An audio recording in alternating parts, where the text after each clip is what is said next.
At 7:30, we have Akron, who's 1-1, traveling to Kentucky, who's 2-0, and it's arguably the second least impressive 2-0 team in the entire country. Kentucky favored by 25 points on ESPNU. DJ Irons for the Zips went 24-38, threw for 262 yards, 2 touchdowns and 1 interception.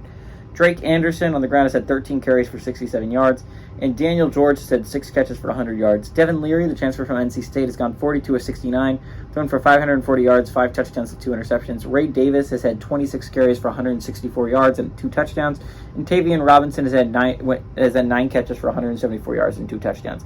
Kentucky's 1-0 against Akron all time. They played in 2010, and Kentucky destroyed them 47-10. Why do I say Kentucky's the second least impressive 2-0 team in the entire country? I mean, outside of, trying to think, outside of Arizona State, no, outside of Oklahoma State, I can't think of a least impressive 2-0 team. Arguably, Kentucky is less impressive than Oklahoma State because they struggled against Ball State in the first half. Ball State had the lead for a lot of that first half. A lot of that could be jitters or whatever. But Eastern Kentucky led till midway through the third.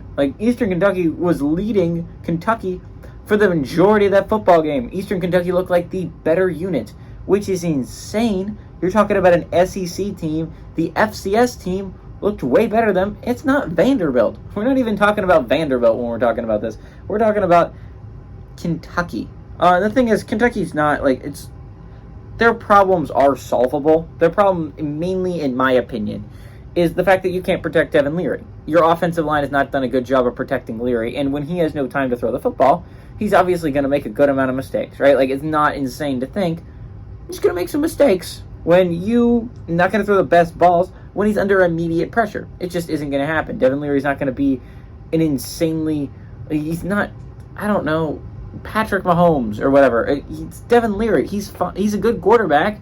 It's just he's not Patrick Mahomes. He's not going to be able to just scramble out of the pocket and under pressure throw an insane ball.